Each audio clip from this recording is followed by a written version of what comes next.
lokacin da kike yarinya me kike da burin ki zama idan Allah ya sa kin girma a lokacin? Ba ni da wani buri da nake so na zama irin dancer mai yin rawa. Mai rawa. Mai rawa a matsayin ke da kike ko kuma choreographer wadda za ki koyar da rawa ita kanta ke da kanki? Ki yi ta aikace a matsayin wadda za ta zama sana'a a yi ko kuma ki yi ta kawai ke nishaɗi inda zai zama na cewa jama'a suna kallo suna jin daɗi, a wani matsayi tukuna kika ɗauke shi?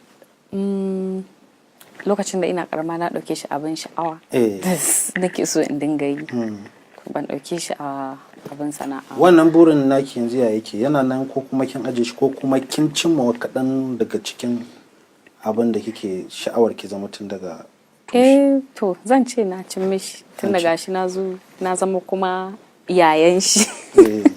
Yanzu kin zama tauraruwa, kin fito kuma kina taka rawa. Ya aka kika samu kanki a wannan masana'anta daga farko?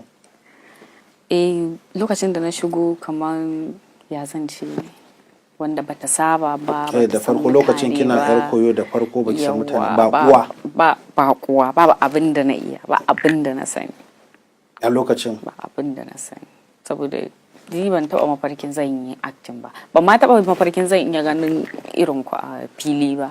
To kuma ya aka baki taba mafarkin zaki haɗu da mutane ba ko kuma ki wasa ko wani abu? Ya aka kika dauko kanki kika ka kanki masana'anta? Dauko ki aka kamo hannunki aka ko kuma ya ne? Dauko ne aka kawo ni. Waye dauko ki kawo ki? Alinu ya dauko ni. Alinu shi ai na ku da shi, kuna da alaka ko dangantaka ko na ko ya aka me ba? Ba mu da alaka. Ya zo wurin inda muke yin rawa ne sai ya ganni. Sai ce ai wanda zai iya rawa zai iya acting ci abubuwa ne daban-daban, so kana jin zai